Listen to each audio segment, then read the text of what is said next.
Y así, volaron 3 semanas y estamos llegando al cierre de esta serie que se llama Sin Ofender. Y hoy para cerrar quiero hacer una especie de sondeo, de encuesta, pero voy a necesitar, por favor, que esta vez utilices la sala de chat. Y cuando te estoy pidiendo que lo hagas, por favor, hazlo. La gente de YouTube parece que no me escuchara o no prestan atención a lo que digo o les vale 3 mangos lo que les estoy pidiendo. Por favor, interactuaremos en la sala de chat para que esto sea más divertido, más dinámico, ¿te parece? Quiero hacer un sondeo. Pero para eso voy a necesitar que seas absolutamente honesto, que seas absolutamente honesta, ¿sí?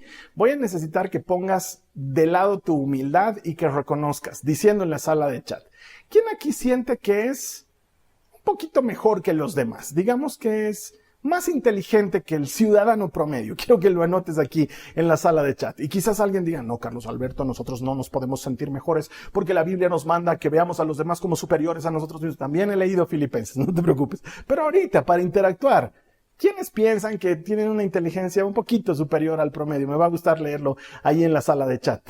Y prometo que lo voy a leer. Ahorita no puedo, pero lo voy a leer más adelante. Me gustaría recoger estas opiniones. Y quizás nadie esté anotando. Tal vez en eso que les estoy pidiendo de honestidad todavía juega mucho un tema de humildad, pero quiero comprobarte que consciente o subconscientemente muchos de nosotros sentimos que somos un poquito mejores que los demás. Por ejemplo, cuando estás manejando tu auto, ¿no te has acostado alguna vez sobre tu bocina porque algún tonto lo merecía? Porque vamos, cuando estamos manejando nos damos cuenta que el mundo está lleno de tontos al volante y que merecen un buen bocinazo y que tú manejas mejor que ellos y tú parqueas mejor que ellos y definitivamente tú no estás infringiendo ninguna norma de tránsito cuando manejas. ¿Y sabes qué? Todas tus publicaciones en redes sociales son correctas y están bien hechas y mereces que escuchemos tus audios en velocidad normal porque no aburres a nadie y no deberíamos ponerlos en 1.5 o en 2 de velocidad. Y es que en el fondo, de una u otra manera, consciente o inconscientemente, sentimos que somos un poquito mejor que el resto. Y es una carga tremendamente pesada de llevar cuando siempre tienes la razón. Sobre todo, ahí le hablo con mucho cariño a muchas mujeres. Guiño, guiño. ¿No te cansas de tener que decirle siempre a tu marido, ¿qué te dije? Yo te dije, te lo dije. O tener que decirle siempre a tus hijos, les dije, yo se los dije, yo te lo dije. Te dije que no te metas con tal amigo, te dije que no te arregles con tal persona. Yo te lo dije. Es una carga pesada tener siempre la razón. Y el mensaje de hoy va a hablar sobre eso y es que no tienes tanta razón como crees. Y a eso es a lo que quiero llegar para que cerremos este círculo de sin ofender. Es inevitable que todos tengamos opiniones. Es legítimo, es perfectamente normal y legítimo que tengamos opiniones. Eso no es que como cristianos no debemos tener. Claro que sí, estás en todo tu derecho de tener opiniones y posturas. Tenemos nuestras opiniones y nuestras posturas, por ejemplo, con relación a los últimos tiempos y a los sucesos bíblicos. Tenemos nuestras posturas en relación a la interpretación de ciertos pasajes y lo que dice cierto evangelio o tal o cual profeta, ¿por qué no? O sobre los dones espirituales, cómo se los practica, si se los debe practicar, por qué sí, por qué no.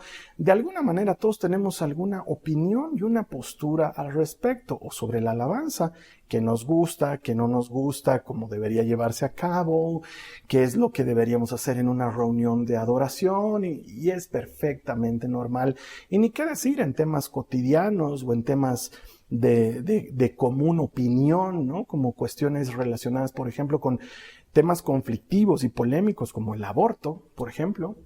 O todo lo que estamos viviendo hoy en día relacionado con la pandemia y la enfermedad relacionada con la pandemia y las vacunas y los tratamientos, ¿por qué no? O temas de género y así podríamos abarcar muchas cosas más. Los cristianos tenemos, ¿por qué no?, opiniones y posturas.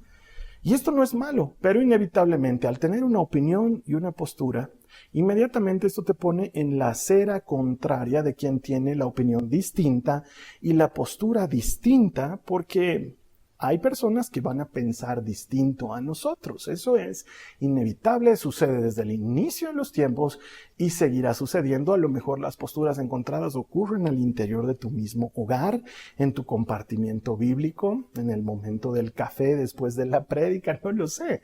Tenemos opiniones distintas y posturas distintas. Y sin embargo, tenemos que entender que la peligrosidad de tratar de tener la razón constantemente nos puede llevar a una situación que no nos deja bien parados como creyentes. Mira, quiero entrar a la palabra de Dios. Vamos a leer lo que dice Lucas 18, por favor, los versos 9 al 14.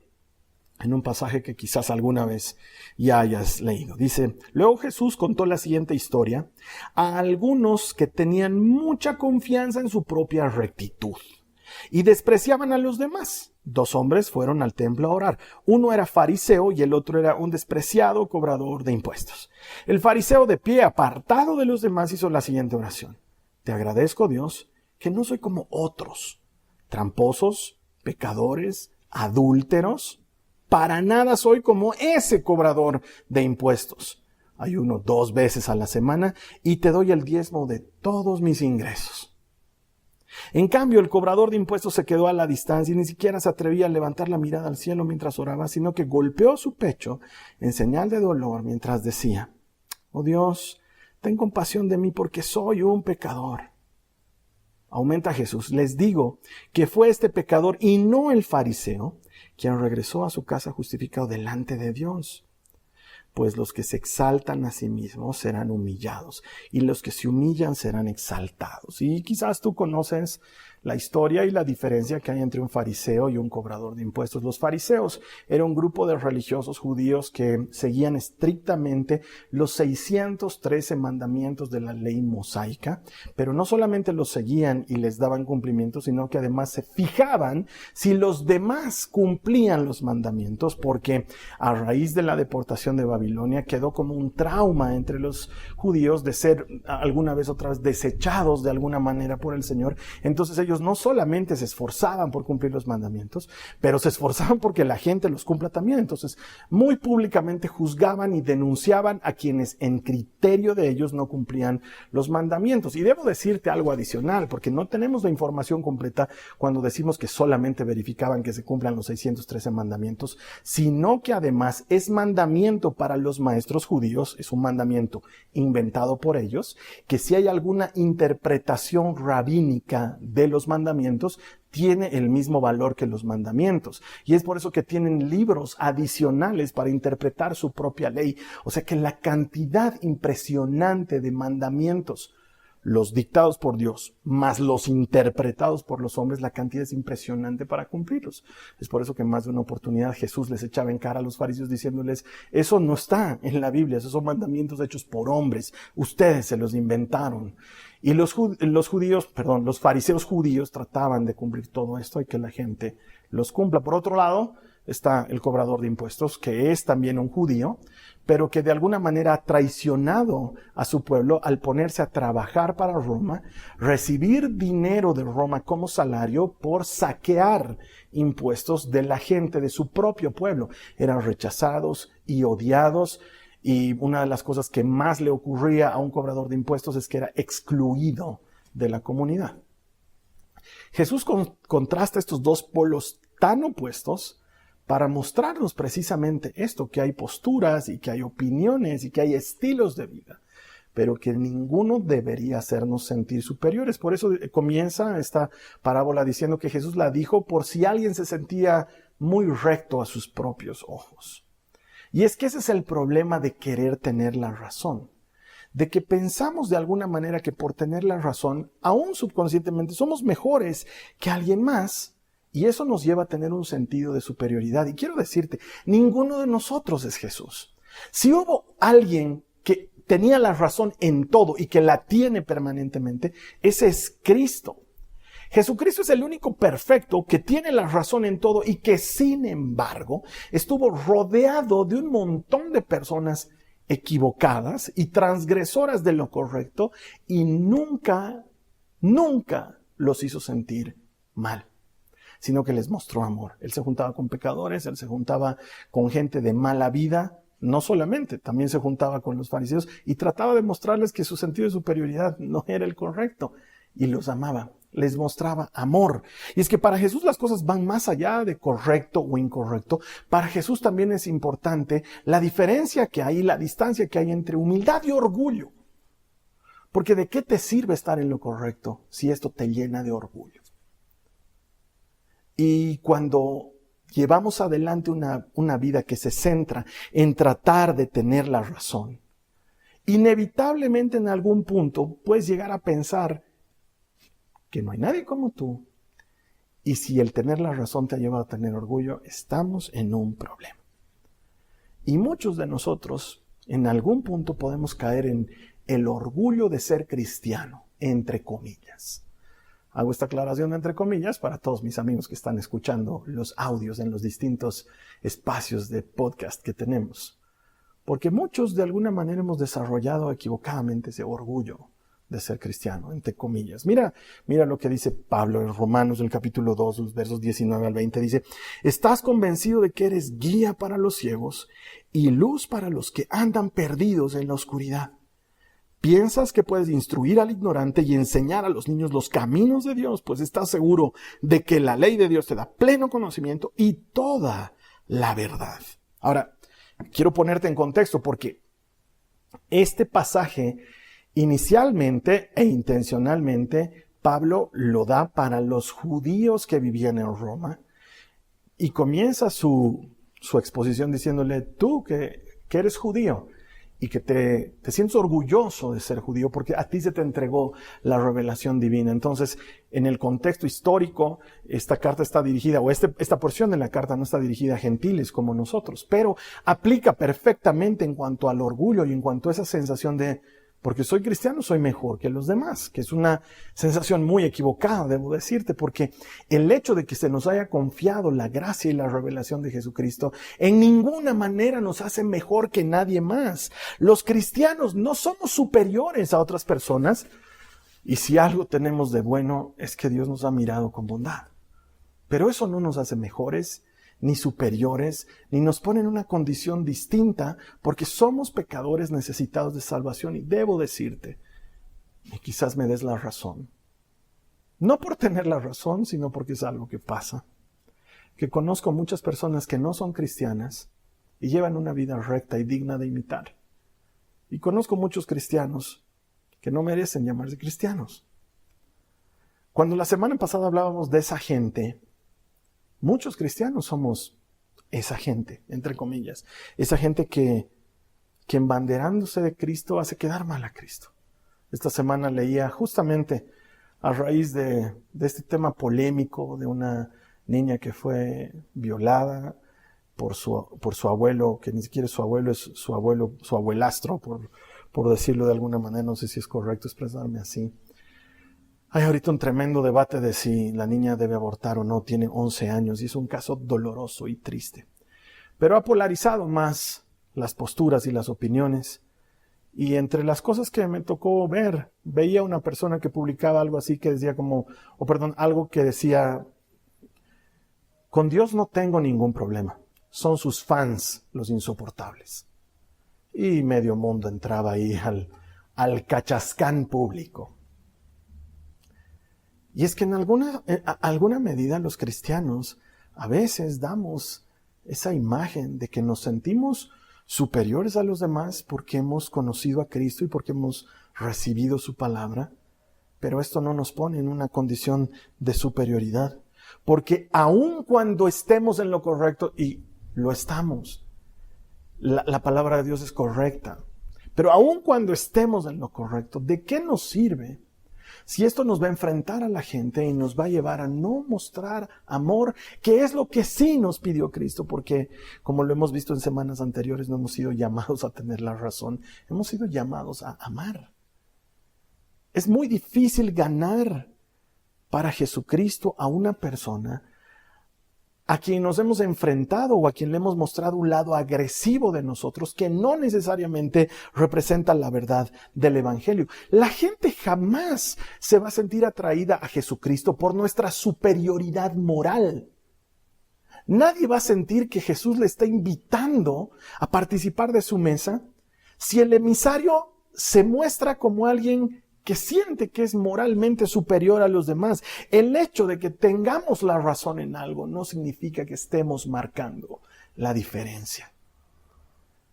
Y para presentar el Evangelio necesitamos marcar la diferencia. Jesús estaba rodeado de pecadores. Y cuando los seguían, Él no los hacía sentir mal. No los condenaba, sino que les mostraba amor y gracia. Esa era su constante respuesta al hombre, a la mujer, que cae y que peca.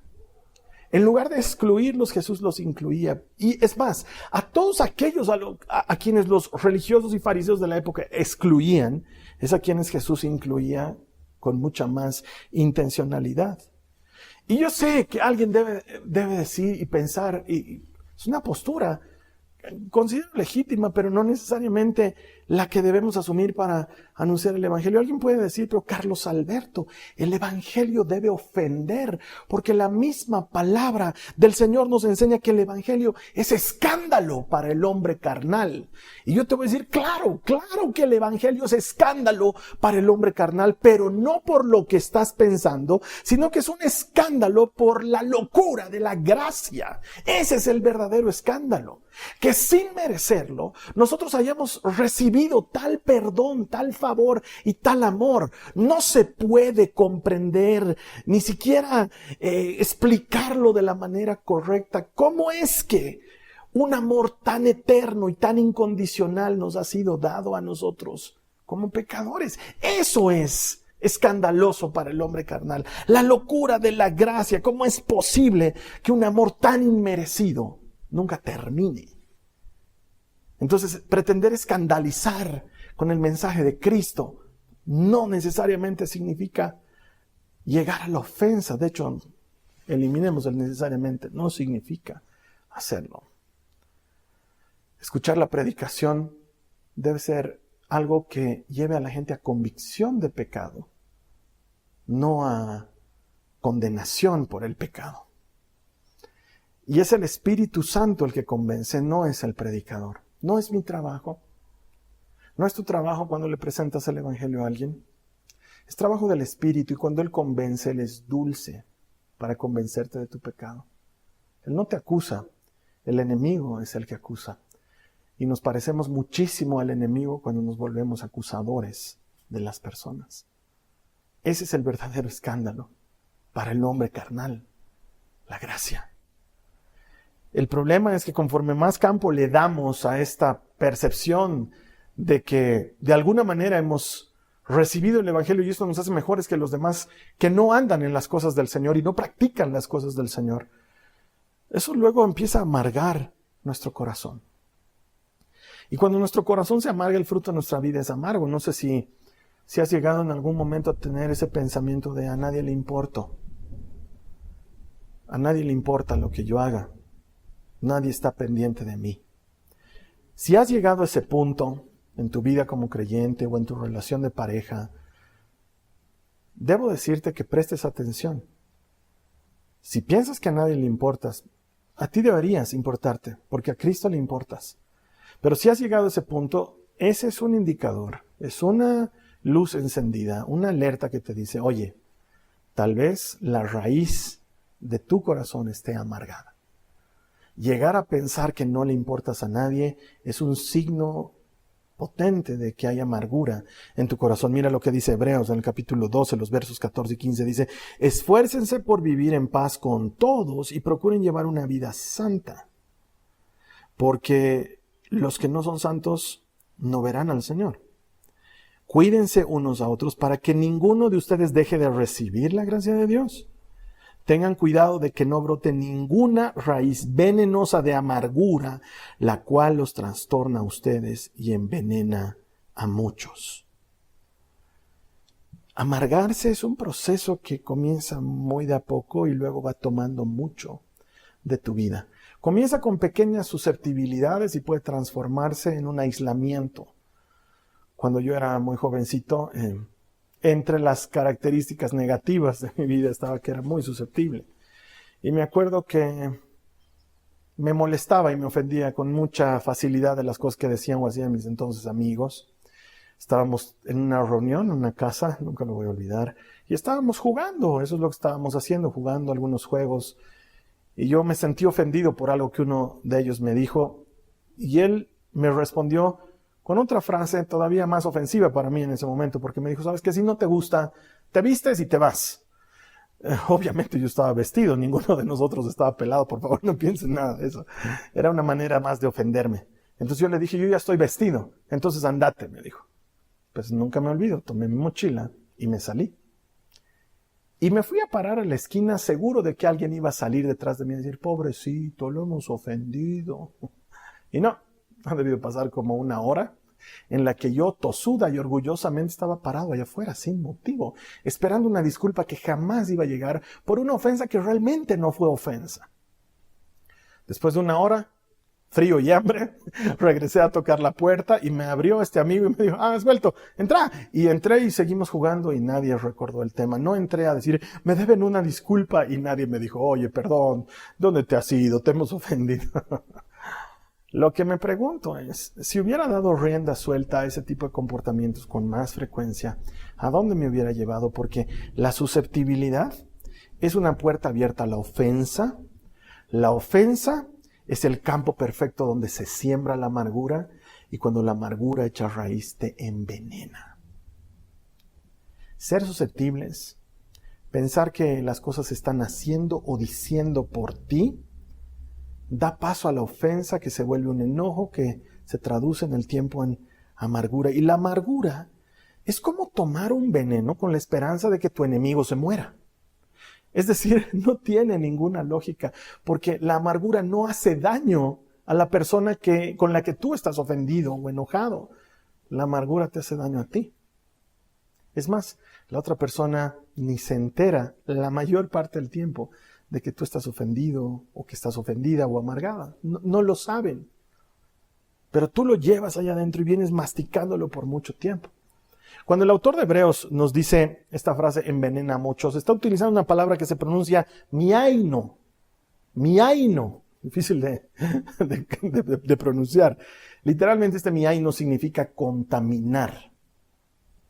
Es como la polución, que en cuanto entra en una ciudad lo contamina todo. Las paredes están llenas de los vestigios de esta polución, los autos están llenos de estos vestigios de la polución, e incluso si llueve, llueve lluvia ácida. Lo contamina todo. Eso nos está diciendo la Biblia, que la amargura lo contamina todo y entonces la gente herida hiere a otros. La gente amargada amarga a otros y la gente lastimada lastima a otros. Y si en nuestro compartimiento bíblico hay una persona amargada, va a empezar a contaminar a otros y los va a empezar a amargar. Y si en tu trabajo hay una persona tóxica y amargada, va a empezar a contaminar a los demás y los va a empezar a amargar también. Y si en tu familia hay una persona amargada, va a hacer lo mismo y va a contaminar a todos.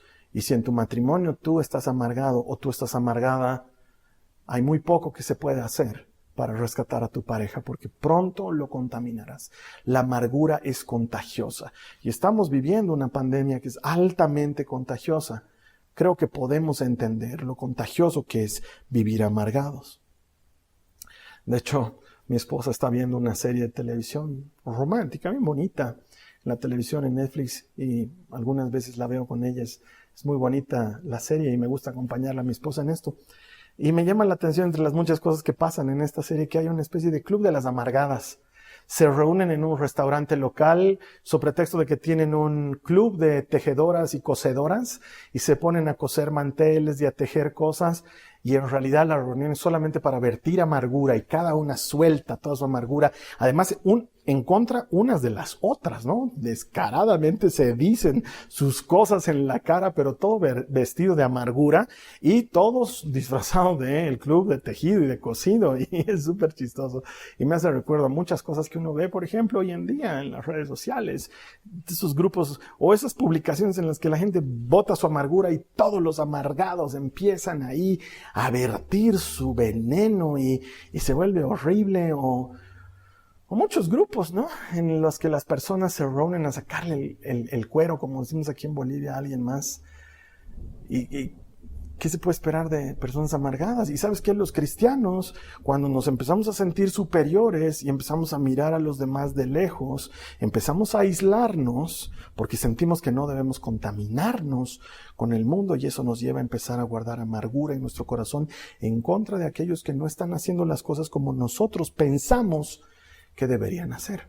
Y la Biblia nos enseña cómo librarnos de la amargura. Mira lo que dice Efesios 5:11. Dice, no participen en las obras inútiles de la maldad y la oscuridad. Al contrario, sáquenlas a la luz. Y aquí alguien me va a decir, pero Carlos Alberto, esa es la cita perfecta. Me la has quitado de la lengua. Esa es pues la cita perfecta que nos dice que nosotros debemos denunciar lo que están haciendo los demás. No, ni siquiera has entendido bien todo lo que está hablando Efesios.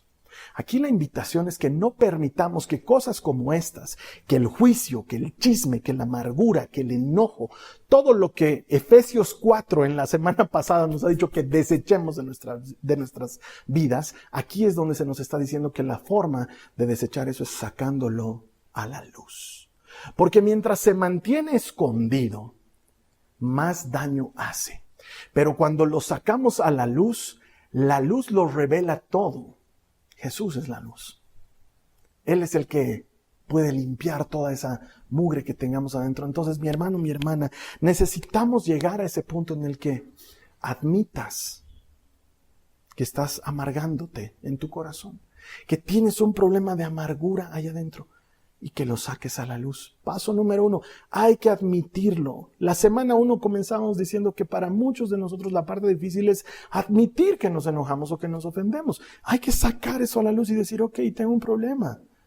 Y tal vez ya he llegado al grado en el que me he amargado mucho porque me he empezado a aislar de las personas, ya no participo de tal cosa, ya no participo de tal actividad, ya no me junto con los fulanos, ya no voy a tal cosa. ¿Por qué?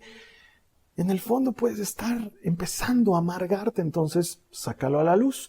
Lo segundo que te diría es pedí ayuda. Aquí en Jasón tenemos un ministerio de consejería que es muy hermoso. Se llama Bálsamo. Y si tú necesitas ayuda, solamente tienes que levantar la banderita de auxilio. Te vamos a ayudar.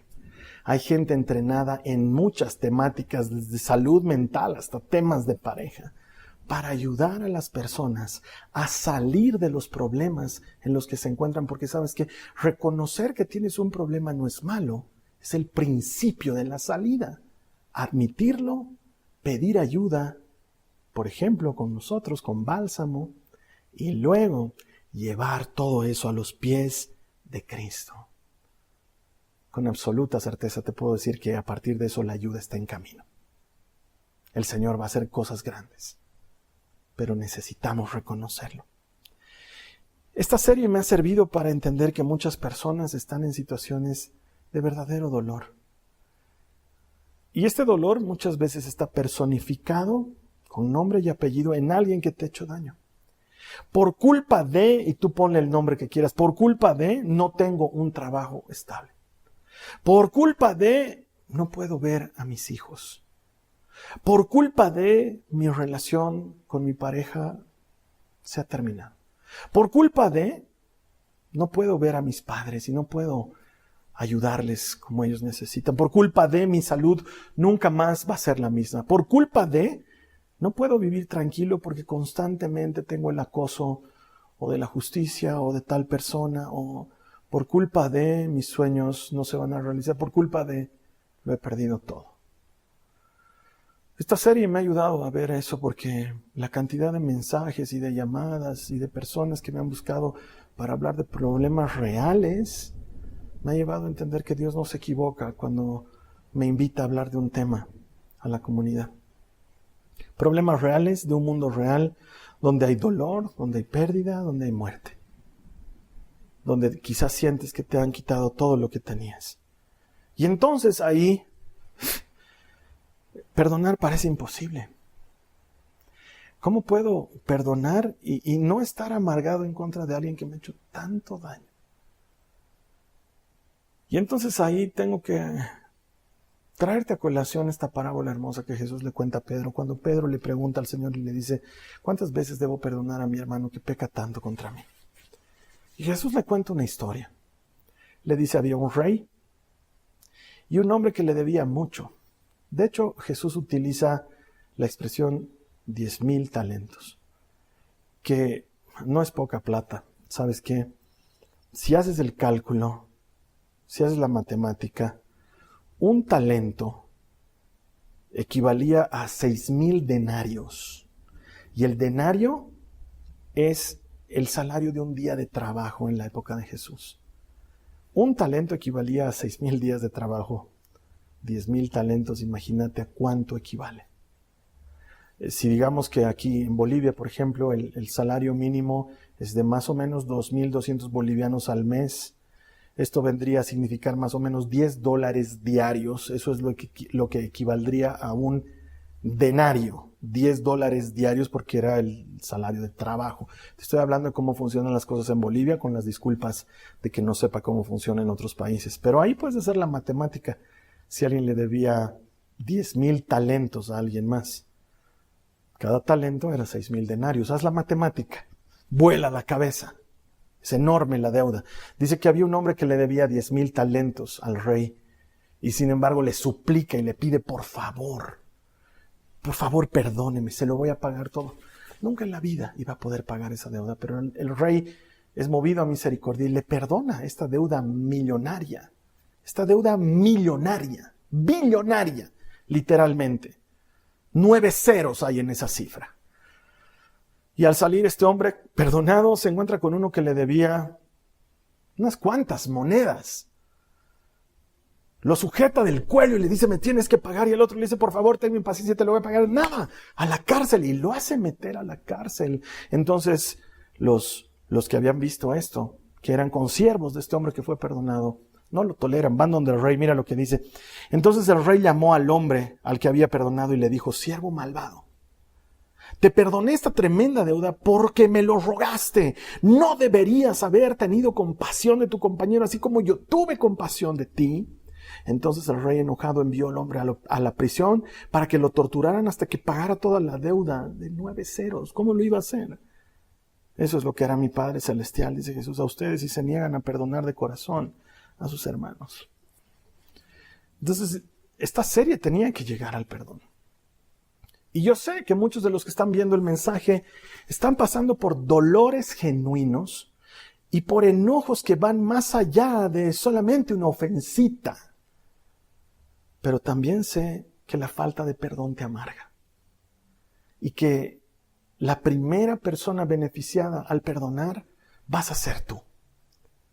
Y que Jesús te está invitando a que perdones, no porque el ofensor lo merezca, ni porque tengas que ir a decirle te perdono, ni porque esto significa que para los que están en un juicio, para los que están en un problema legal o en un litigio grande, tengan que ir a buscar a la persona para decir, el predicador me ha dicho que eso. No, sino para que quites la carga de tu corazón donde está esa amargura que te está chupando tu vida, no la de tu ofensor. La tuya, estás bebiendo un veneno que no le está haciendo daño a otra persona, sino solo a ti. Y perdonar es soltar la carga y aliviar la amargura de tu alma.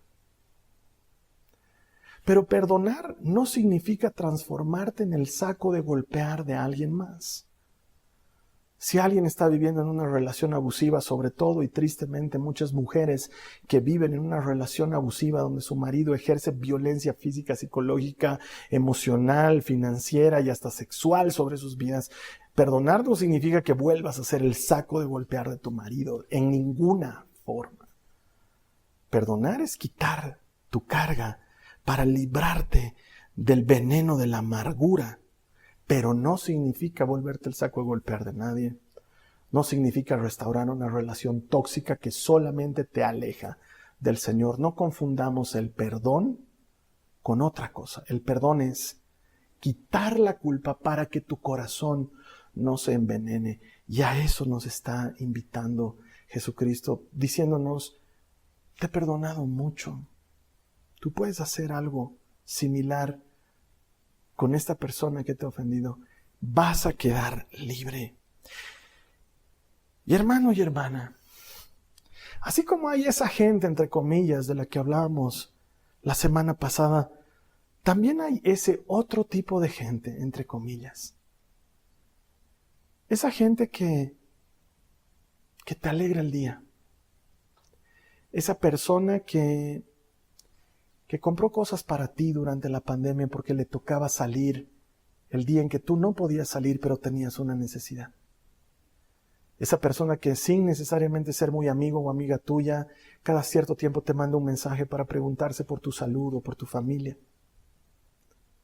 Esa persona que ni conoces, pero que en el supermercado te permite llevarte la última caja de leche que estaba por recoger porque te cede la oportunidad de hacerlo. El mundo también está lleno de esas personas. Ojalá todas esas fueran cristianas, no lo sé. Pero ¿cuántas personas te enseñan lo bueno que puede ser el hombre?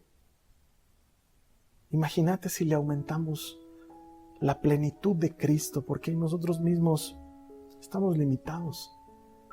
¿No deberíamos ser nosotros ese tipo de personas que le cedamos el paso a alguien en el tráfico vehicular porque está realmente apurado?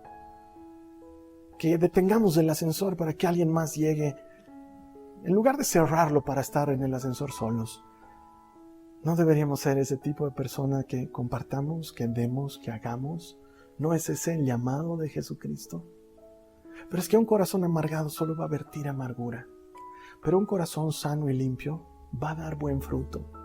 La invitación de esta serie ha sido salir de la ofensa y del enojo para vivir una vida sin cargas. Dejar el enojo y pasar al perdón. Es mi deseo, mi oración, que la serie te haya servido para esto. Yo debo decirte que a mí me ha golpeado en muchas maneras. Para mí ha sido una serie difícil de predicar. Todas las semanas he estado lidiando con mi naturaleza, porque el primero que necesita abandonar enojos y costumbres de ofenderse soy yo. Y lo digo con vergüenza porque no es algo de que sentirse orgulloso, pero con honestidad. Porque no creo que haya que ser perfecto para predicarlo. Creo que hay que ser perdonado para predicarlo. Y Cristo me ha perdonado mucho. Y yo estoy agradecido por su gracia. Espero que esta serie te haya confrontado como lo he hecho conmigo, el que daba el tema, y te haya ayudado de alguna manera a buscar a Dios para salir de la ofensa, para sacar las cosas a la luz y romper el ciclo de amargura y liberarte de la carga y perdonar a quienes te hayan hecho daño. Sin embargo, vamos a cerrar la prédica orando para eso, ¿te parece? Me gustaría ayudarte.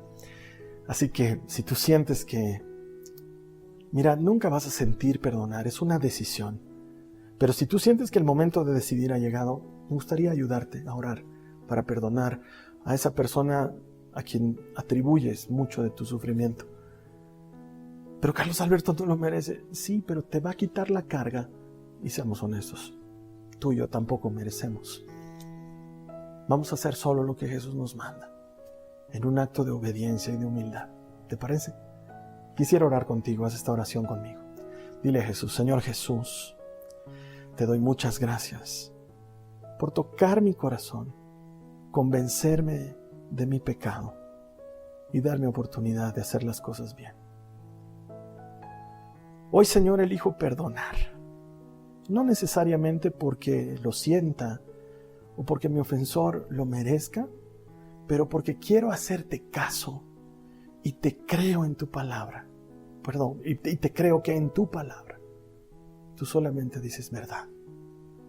Me abrazo de tu verdad y recibo tu gracia. Y hoy escojo perdonar. ¿Y qué tal si aquí, mira, nadie te está viendo más que Jesús?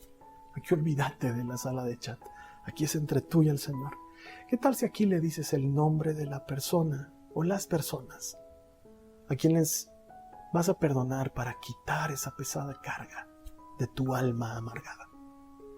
Señor, te entrego a esta persona, te entrego a fulano, a sutano, no sé a quién, y le perdono. En el nombre de Jesús, en obediencia a ti. Gracias por darme el coraje de hacerlo. No sé para quién ha sido esta oración, pero sí sé que muchas cadenas se han roto en este momento y que tú sientes el alivio de soltar la pesada carga de la amargura y abrazar la gracia, la que tú y yo hemos recibido inmerecidamente. Wow, creo que ha estado fuerte. La siguiente semana vamos a iniciar una nueva serie y te voy a pedir que, como siempre, me ayudes a compartir este mensaje porque no sé quién lo pueda necesitar, pero sí sé que Dios quiere llegar a esa persona y quiere utilizarte a ti para hacerlo. Dios podría hacerlo solo, pero en su gran sabiduría inexplicable, Él quiere usarnos a nosotros. Así que, ¿qué tal si le compartes este mensaje a alguien? Es gratis y puede llegar hasta el último rincón del mundo. En ese rinconcito donde alguien encuentre a Dios, para que tú y yo celebremos que todo el que encuentra a Dios encuentra vida. Nos vemos aquí la siguiente semana.